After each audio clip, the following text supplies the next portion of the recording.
I messed up, and as a result of it, my Manjula Pothos is suffering. It dropped all of the leaves on the bottom half of the pole, which means it's looking a little bit sad at the moment. And in today's video, we're going to look at what went wrong in the first place, and then we're going to fix the issue.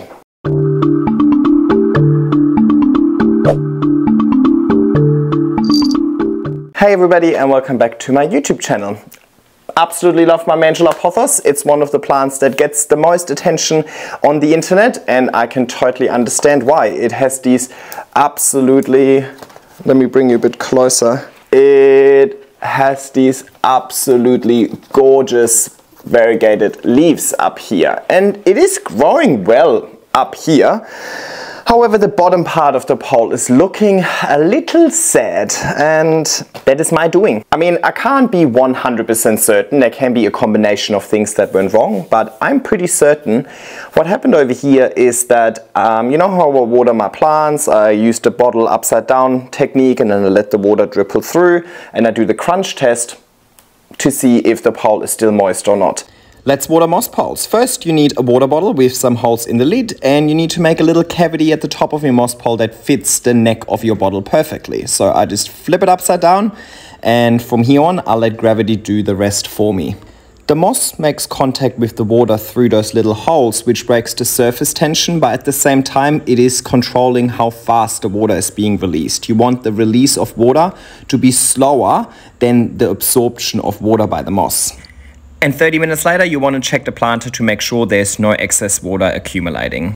Part 2 of watering moss poles. Why and when? Well, first, why? It's to encourage root growth. The moss pole is like a growing medium. It's a vertical extension of your pot. When is a little trickier. The frequency changes, but one stays the same. Keep the moss pole moist, and I use a crunch test to test it. If you squeeze the moss pole and it makes no sound, it's still moist. If you squeeze the moss pole and it's crunchy, then it's time to flip a bottle upside down and water that moss pole. But what if the bottom of the pole is still moist, but the top of the pole is crunchy? Well, you can take your bottle and just fill it with half as much water. Flip it upside down, and it won't be enough water to drain all the way through. And my top tips to avoid overwatering is number 1, a chunky aeroid mix, and number 2, less water, but more frequent watering. Whoop, whoop, DJ Moss Pole. Well, you know, over the years I've gotten so good at my watering technique that I don't often do the crunch test, or I don't always have to do the crunch test. I just kind of have developed like a sixth sense of like when I need to water and how much I need to water. So sometimes I don't follow my own rules, and in this instance I shot myself in the foot. I paid so much attention to keeping the top of the pole moist so that I kind of forgot about the bottom of the pole as well as the pot. So within just a couple of weeks, I dropped all of the leaves at the bottom. So that kind of, to me, is like alarmingly fast, right? It's not a bad thing if like the oldest leaf is going yellow.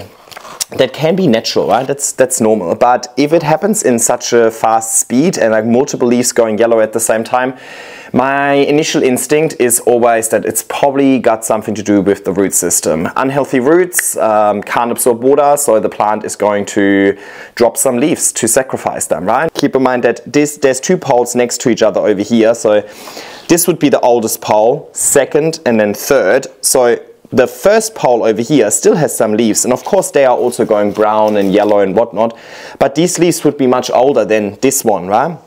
So I would have expected this one to drop leaves faster than this one, but it hasn't actually. This one dropped the leaves faster. Like the younger pole technically dropped the leaves faster. And if you're looking at it, all of the leaves on this second pole over here are looking super healthy. So I don't think it's a pest related issue, because then I feel like the whole plant would be impacted, not just that main shoot. But basically what we're trying to do today is we're going to look if my theory is correct. We're going to look into the pot, we're going to look into that pole and see if there might have been a lot of root rot in there as a result of letting the pole dry out too much.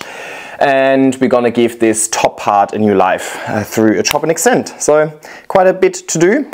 Let's get started. We're doing it inside because it's freezing cold outside today. All right, let me take off the garden stake. We're gonna just separate the top bit first, because then it's so much easier to manage this plant going forward. So I'm just removing the garden stake from the back over here. The garden stake is just connecting the two moss poles. All of my 180 centimeter moss poles are made out of two 90 centimeter moss poles. And normally I chop exactly between the poles. The two poles are connected via cable ties, and then the garden stake gives it stability. If I would do that, it would be right here. As a result of that, these nodes down here, they would actually be inside the pot, and the leaves would go yellow.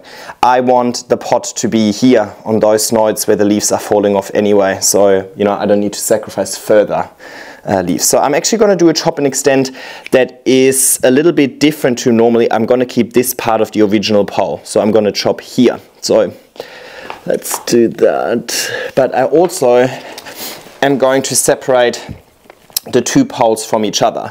So I only want to extend one. Now the idea over here was that these shoots go onto the extension and then also climb up. So I've got multiple plants on here. That has happened, but only really for one of the shoots. So I'm going to only keep one of them. Beautiful. The others were a little bit too slow, not good enough, yeah? And right. These poles are also just connected. Actually, there's a bunch of roots that connect these poles by now. Holy moly. Honestly, guys, I'm just winging it. I've never done it this way, but at the end of the day, the principle, it doesn't matter to what extent you chop your poles, how long each section is and so on. As long as the nodes have rooted into the pole, you've got a root system, and then you'll always take a cutting that's in proportion to the root system. So it doesn't really matter, but keep in mind, if you make really short chop and extends, where's this stuck now? Ooh, there you go. If you make really short chop and extends, you're not giving the plant much time to root into the pole in the first place. Alrighty. I actually freshly watered this morning, which I probably shouldn't have done because it's just a bit heavy and harder to work with. For now, I will just park this on the side over here. And you know what I'm going to do with this? I'm going to cut this ugly leaf off. There's some nice shoots here. I will just chop. Oh yeah, look at this. Hang on, bring it closer. See this? This entire stem has just rotted away. That's it. So anything that's growing on this pole over here is not actually connected to the pot. Actually, that's what I wanted to do. I wanted to see if my suspicion was correct, and this pot indeed has had a lot of root rot or not. We're about to find out. And I still don't know what to do with this, really. Pot out, and then I'll decide what I'm going to do with this.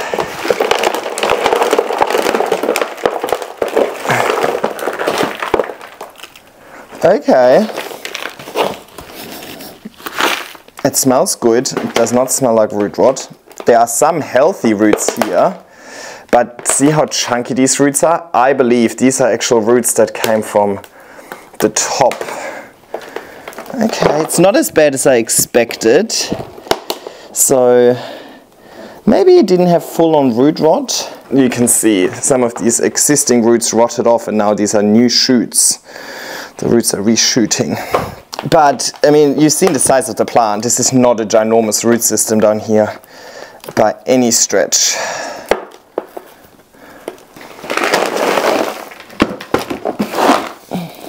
Yeah, no. I think it's fine. Okay, that was kind of surprising. So, you know what I'm going to do with this? I'm going to put it back in there. Kind of a bit pissed off because my suspicion wasn't confirmed, which kind of means that I'm not that much smarter about what actually happened to this plant. But what I'm going to do is I'm going to chop over here in between every node, hoping that this plant is going to reshoot. Given that it has a decent root system, nothing should be holding it back. I just don't have the clarity that I wanted on why all of these leaves just dropped so quickly. But I also moved this plant around quite a bit. After I moved in November, I put it in my greenhouse for a couple of months. Then it was kind of too wet in there. The variegation didn't like it. I moved it out in the garden and it got burned by the sun. and then I put it inside. So maybe it was also just like telling me like, you know what, like just calm down, like you're doing too much. Maybe it just had enough of me. I was like, fuck you. Okay, I just chopped in between a few nodes. This is also still sufficiently moist, so that's all good. And because I didn't learn my lesson, I'll pop this back into my greenhouse. Actually, it's really cold out there. Maybe I should pop it. I'll pop it upstairs. Upstairs, I've got like a little rescue section. I'll pop it there.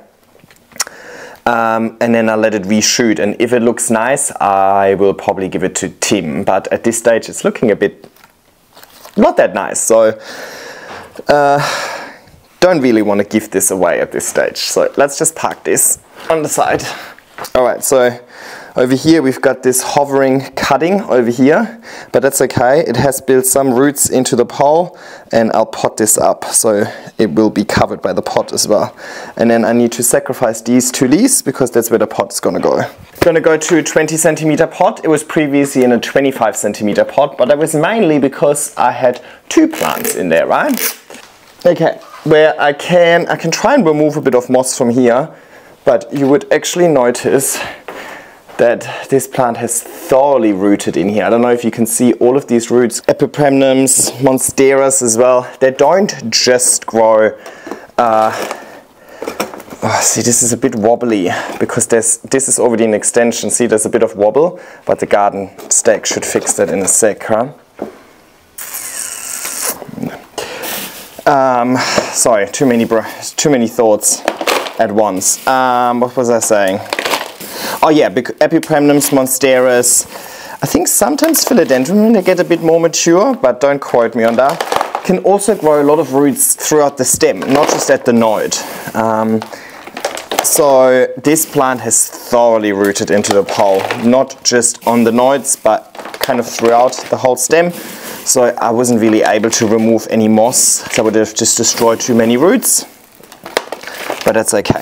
Now I actually cut this a little bit too low. That second cutting is kind of just hovering, but you know what? That's actually not a bad thing. It means there can't be any stem rot because the stem isn't touching the soil. I think this should be fine. I do need that garden stake for stability though.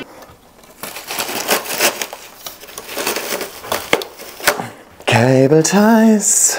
I will just cable tie the garden stake to the pole, and I have done this process many times, so there's more in-depth tutorials on my chop and extend as well. Let's get a new moss pole. Alright, I popped it on the existing moss pole, and then I also cable tied this. So this is a bit taller than my normal moss poles now because I chopped off a larger piece. There we go. I'm going to connect the 2 moss poles together.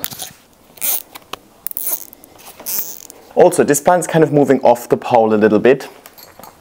So while I'm here, I'm just going to force it back a little bit. And that was because of inconsistent light. I have since actually changed the light. So I think going forward, this plant is going to have an easier time growing in a straight line. Too late for these parts over here. Ideally, if you manipulate the plant like I'm doing right now, it's something you should really do when the plant is dehydrated. Alright, I cut off all the cable tie bits.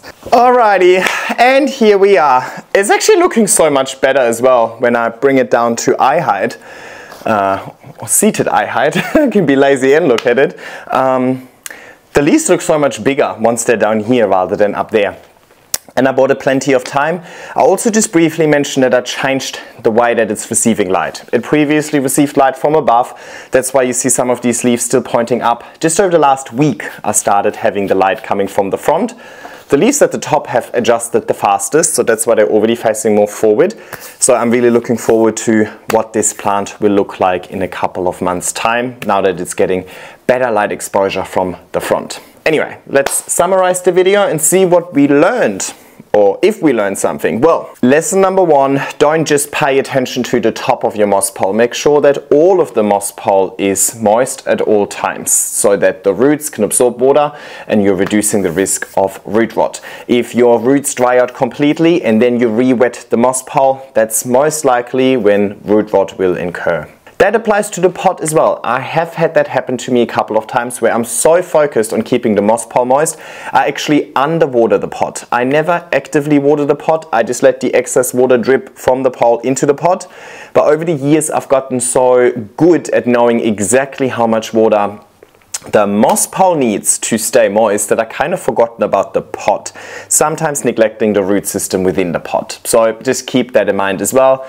Most people probably face the opposite problem. They're watering, because the moss pole dries out much quicker, they're watering quite frequently, hence the pot is kind of like sitting in too much water too often.